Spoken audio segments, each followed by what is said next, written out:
Segala puji bagi Allah atas segala nikmatnya, nikmat Islam, nikmat iman, dan nikmat sunnah.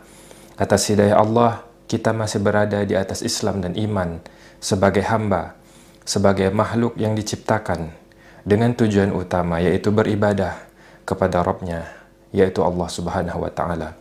Wa ma khalaqtul jinna wal insa illa liya'budun. Dan semoga kita senantiasa ingat bahwa tidak ada ilah yang berhak diibadahi secara benar kecuali Allah Subhanahu wa Ta'ala. Segala bentuk peribadatan hanya untuk Allah, karena Allah lah satu-satunya ilah. Allah lah satu-satunya sesembahan yang berhak untuk diibadahi. Ini adalah hakikat tauhid. Barang siapa yang memalingkan suatu bentuk ibadah kepada selain Allah, maka dia telah berbuat syirik. Sebagian orang telah salah dalam memahami tauhid. Mereka menyangka tauhid berarti mengakui bahwa Allah adalah Tuhan, sedangkan syirik adalah percaya adanya Tuhan selain Allah. Selama mereka meyakini Allah itu Tuhan dan tidak menyembah Tuhan atau dewa agama lain, maka memakai jimat, berdoa kepada orang mati, berobat ke dukun, menyembelih untuk penunggu laut misalnya, dan yang lainnya, itu bukan perbuatan syirik, kata mereka. Begitulah yang sebagian saudara kita sangka. Masih banyak kaum muslimin yang belum memahami apa itu tauhid dan apa itu syirik, sehingga banyak yang terjerumus ke dalam perbuatan syirik. Salawat dan salam semoga senantiasa tercurah kepada Rasulullah Sallallahu Alaihi Wasallam dan keluarga beliau serta para sahabatnya. Beliau Allah utus ke tengah-tengah kaum yang hidup dalam masa jahiliyah. Selama 600-an tahun mereka hidup dalam masa jahiliyah, di mana dalam kurun waktu itu Allah tidak mengutus seorang nabi pun di muka bumi setelah Rasul terakhir, yaitu Isa alaihi salam. Beliau datang sallallahu alaihi wasallam untuk menegakkan tauhid dan memberantas syirik. Allah Subhanahu wa Ta'ala berfirman, "Walaqad ba'atsna fi kulli ummati rasulan an i'budullaha wajtanibut taghut." Para pemirsa yang dirahmati oleh Allah Subhanahu wa Ta'ala, ada beberapa teman peruqyah yang bertanya kepada saya, apa tipsnya agar terlindung dari serangan tukang sihir maupun jin yang dihadapi ketika membantu meruqyah pasien. Maka saya jawab, tentu saja dengan berlindung kepada Allah, dengan mengamalkan doa-doa perlindungan yang telah diajarkan oleh Rasulullah Sallallahu Alaihi Wasallam. Yang itu semua sudah terangkum dalam zikir pagi dan petang. Amalkan itu setiap hari. Dengan itu Allah Subhanahu wa Ta'ala akan memberikan kita perlindungan. Begitu juga untuk pasien. Itulah mengapa kami selalu menyuruh pasien mengamalkan zikir pagi dan petang setiap hari. Peruqyah syariah itu tidak hanya mengobati gangguan jin, sihir, dan ain, tetapi juga mendakwahkan tauhid. Maka musuh peruqyah syariah adalah iblis dan bala tentaranya, para tukang sihir, orang-orang musyrik, dan orang-orang bodoh yang tidak faham dengan ruqyah syariah itu sendiri. Para tukang sihir, mereka adalah orang-orang yang menjual jiwanya kepada syaitan. Mereka itu mendekatkan diri kepada syaitan. Bahkan mereka menyembah syaitan. Mereka kufur kepada Allah Subhanahu wa Ta'ala. Dengan kekufurannya itulah mereka mendapatkan bantuan dari syaitan. Karena tidak ada yang gratis dalam perjanjian dengan syaitan. Dan bayarannya bukanlah uang atau harta, tetapi syirik, kufur, dan dosa besar. Semakin besar kesyirikan dan kekufurannya, semakin besar pula bantuannya. Semakin kufur, maka semakin sakti. Semakin kufur, maka santetnya semakin kuat atas izin Allah. Ilmu sihir yang diperagakan para tukang sihir hanyalah secuil dari kekuatan atau kemampuan yang dimiliki oleh iblis, yang diberikan oleh Allah Subhanahu wa Ta'ala kepadanya. Dajjal memiliki kemampuan dan kesaktian yang jauh melampaui semua penyihir yang pernah ada di muka bumi ini. Dengan secuil ilmu kesaktian dari iblis itu, para tukang sihir sangat confidence dengan apa yang dikerjakannya. Mereka sangat bangga dengan reputasinya. Selama aku masih hidup, orang itu tidak akan menikah. Tidak akan ada yang mampu mencabut santet yang telah aku luncurkan, kecuali aku mencabutnya dengan belas kasih diriku sendiri. Jangan takut, aku bisa menyembuhkanmu dengan sekali tiupan, ya. Dan segala ucapan yang semisal dengan itu. Subhanallah. Mereka sangat percaya diri dengan para syaitan yang bersamanya. Mereka sangat setia dan patuh dengan wangsit atau petunjuk dari syaitan yang membantunya. Mereka tidak takut dengan peruqyah. Bahkan mereka tidak takut kepada Allah dan berbuat kufur sepanjang karir penyihirnya. Mari kita lihat antara tukang sihir dengan peruqyah syariah. Tukang sihir berlindung kepada syaitan. Syaitan dari kalangan jin. Jin pelindungnya ini mungkin seorang pemimpin atau ketua kabilah. Pemimpin ini berlindung kepada raja mereka. Raja mereka berlindung kepada iblis. Sedangkan iblis itu makhluk ciptaan Allah. Sedangkan Anda seorang peruqyah syariah, Anda berlindung kepada Allah. Tukang sihir mendemonstrasikan secuil kekuatan iblis, sedangkan Anda menggunakan firman-firman Allah yang sangat kuat, yang tidak terkalahkan, dan iblis itu sangat takut kepada Allah. Anda sholat, Anda berdoa kepada Allah, menjalankan perintahnya, dan menjauhi segala larangannya.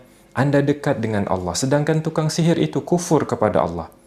Lalu bagaimana Anda takut kepada tukang sihir? Bagaimana Anda takut kepada tukang sihir? Sedangkan dia berlindung kepada iblis. Sedangkan iblis sangat takut kepada Allah Subhanahu wa Ta'ala. Jangan takut kepada tukang sihir. Anda beriman, berdoalah kepada Allah, minta kepada Allah perlindungan. Kemudian minta kemudahan dan kemenangan saat menangani pasien. Anda membaca firman Allah, tunjukkan kepada mereka kekuasaan Allah. Ada seorang dai di negara Togo, Afrika, yang mendakwahkan tauhid di sebuah kampung yang penduduknya terdiri dari muslim dan para penyembah berhala. Suatu malam dia tidur di sebuah masjid. Lalu tukang sihir dari penduduk lokal menyihirnya. Di waktu subuh saat terbangun, dia sudah berada di pinggir sungai. Dia terkejut dan ketakutan, lalu kembali ke masjid dan mengemaskan seluruh barangnya. Hari itu juga dia pergi, meninggalkan desa itu. Lihat, para penyembah berhala di kampung itu telah menunjukkan kekuasaan berhala-berhala yang mereka sembah. Ketika tukang sihir menyihir seseorang atau menyerang Anda secara langsung, mereka telah menunjukkan kekuasaan yang diberikan syaitan kepada mereka. Sekarang bisakah Anda tunjukkan kekuasaan Allah kepada mereka? Para pemirsa yang dirahmati oleh Allah Subhanahu wa Ta'ala, pada video kali ini saya ingin berbagi pengalaman kepada Anda tentang apa yang selama ini saya lakukan dalam upaya mendapatkan perlindungan dari Allah, dari gangguan maupun bahaya yang ditimbulkan oleh tukang sihir maupun para jin yang menjadi penolongnya.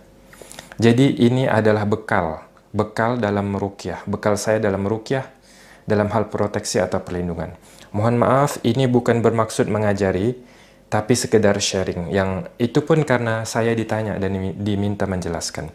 Mudah-mudahan video ini bisa menambah hasanah pengetahuan dan untuk Anda semuanya. Apakah Anda seorang praktisi ruqyah juga, ataukah pasien, atau hanya penonton reguler channel ini. Ketahuilah, iblis tidak akan dapat menguasai, mencelakakan orang-orang yang beriman dan bertawakal kepada Allah. Selama kita beriman, menjaga tauhid, tidak berbuat syirik, maka yakinlah bahwa Allah akan melindungi. Allah Subhanahu wa Ta'ala akan menjaga. Karena itu adalah janji Allah. Kita meruqyah karena Allah. Ruqyah syariah itu tidak semata mengobati dan membacakan Al-Quran kepada pasien, tetapi juga mendakwahkan tauhid.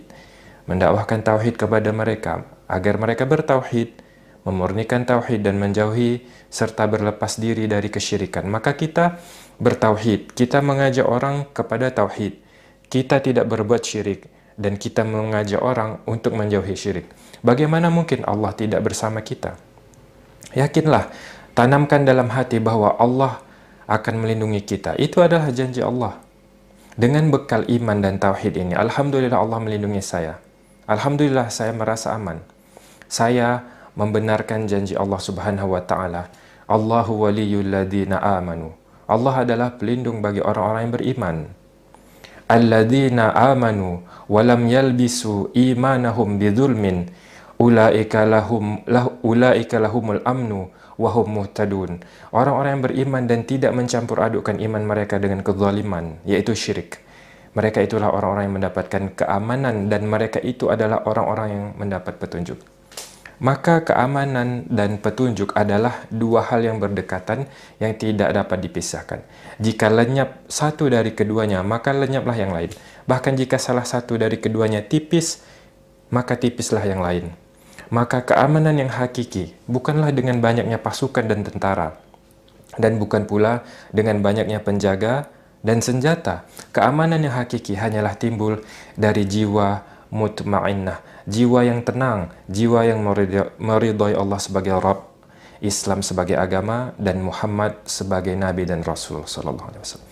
Dengan mentauhidkan Allah Subhanahu wa taala dan tidak berbuat syirik kepadanya, maka Allah akan memberikan perlindungan kepada kita sehingga kita merasa aman, aman dari siksa dan azab neraka di hari kiamat, di dunia aman dari kejahatan makhluk insyaallah, termasuk para tukang sihir dan jin yang menolongnya. Para pemirsa yang dirahmati oleh Allah Subhanahu wa taala, setelah iman dan tauhid, bekal selanjutnya yang saya bawa adalah tawakal. Ini penting bagi pasien dan bagi peruqyah. Tawakal itu ada dua unsur. Pertama, menyerahkan, menyandarkan urusan kepada Allah. Kedua, melakukan usaha atau mengambil sebab. Karena segala sesuatu yang terjadi di kehidupan dunia ini terjadi melalui sebab. Itu adalah sunnatullah. Itu berlaku umum bagi semua makhluk. Kecuali apa dan siapa yang Allah kehendaki. Ya, wallahu a'lam. Apabila Anda lapar, Anda harus makan supaya kenyang. Apabila Anda tidak punya uang, Anda harus bekerja. Apabila Anda ingin punya anak, Anda harus menikah. Ya, semua mengambil sebab. Hal tidak terjadi dengan sendirinya. Itu sunnatullah, berlaku umum pada semua makhluk. Apabila Anda sakit, maka Anda harus berobat agar Allah menyembuhkan Anda.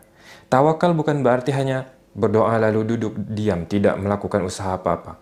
Walaupun apabila Allah menghendaki Anda sembuh dengan hanya berdoa kepadanya, namun tidak menempuh satu jalan untuk berobat, itu pasti bisa terjadi, tentu saja, karena Allah Maha Kuasa atas segala sesuatu. Namun pada umumnya, ya kan, sunnatullahnya, apabila ingin sembuh Anda harus berobat. Ya, ini bagi pasien. Bagi saya sebagai peruqyah, ketika saya membacakan sebuah ayat, itu adalah usaha saya untuk menjadi jalan kesembuhan bagi pasien. Saya ingin mengupayakan yang terbaik. Saya ingin upaya saya tepat. Makanya saya memilih ayat-ayat yang tepat sesuai dengan situasi yang sedang saya hadapi dan maksud yang ingin saya capai. Sehingga dengan persangkaan baik saya bahwa saya telah memilih ayat yang tepat. Karena Al-Quran dalam hal ini adalah alat yang saya gunakan untuk mengupayakan kesembuhan bagi pasien yang sedang saya terapi. Selanjutnya saya bertawakal. Saya serahkan semua urusan ini kepada Allah. Saya bersandar hanya kepada Allah. Saya terus memupuk persangkaan baik dalam hati saya bahwa Allah akan menolong saya dengan memberikan efek pada jin atau sihir yang bersemayam di jasad pasien sesuai dengan maksud dan pilihan ayat yang saya gunakan. Saya terus bersangka baik kepada Allah. Saya yakin Allah akan mengabulkan maksud dan tujuan saya. Namun saya tidak tahu apa yang Allah takdirkan untuk ini. Selalu ada rasa harap akan berhasil dan selalu ada rasa takut bahwa ini akan gagal. Maka semakin kuat saya bertawakal kepada Allah Subhanahu wa taala. Seperti seseorang yang ingin memancing ikan tuna, katakanlah. Dia bertanya kepada temannya, apa yang harus dipersiapkan? Lalu temannya memberi arahan, kamu harus menyiapkan kail yang sesuai untuk ikan tuna, ya kan? Tentu saja, jangan membawa kail untuk ikan gabus.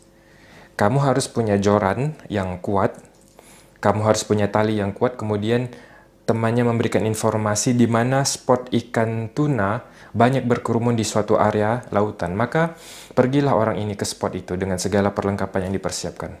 Sekarang dia sudah berada di atas permukaan laut tempat berkumpulnya ikan tuna. Dia sudah memiliki segala perlengkapan yang tepat, lalu dia mulai melempar pancing ke dalam laut. Apakah dia pasti mendapatkan ikan tuna? Tidak, belum tentu. Tapi dia sudah menempuh jalan yang tepat. Dia sudah punya segala yang dibutuhkan untuk mendapatkan ikan tuna.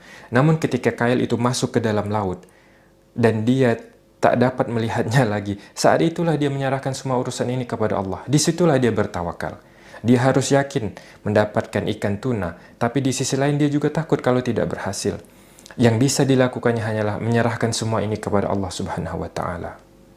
Para pemirsa yang dirahmati oleh Allah Subhanahu wa taala, kalau Anda bertanya kepada saya, Dr. Indra, ayat apa yang paling ditakuti jin?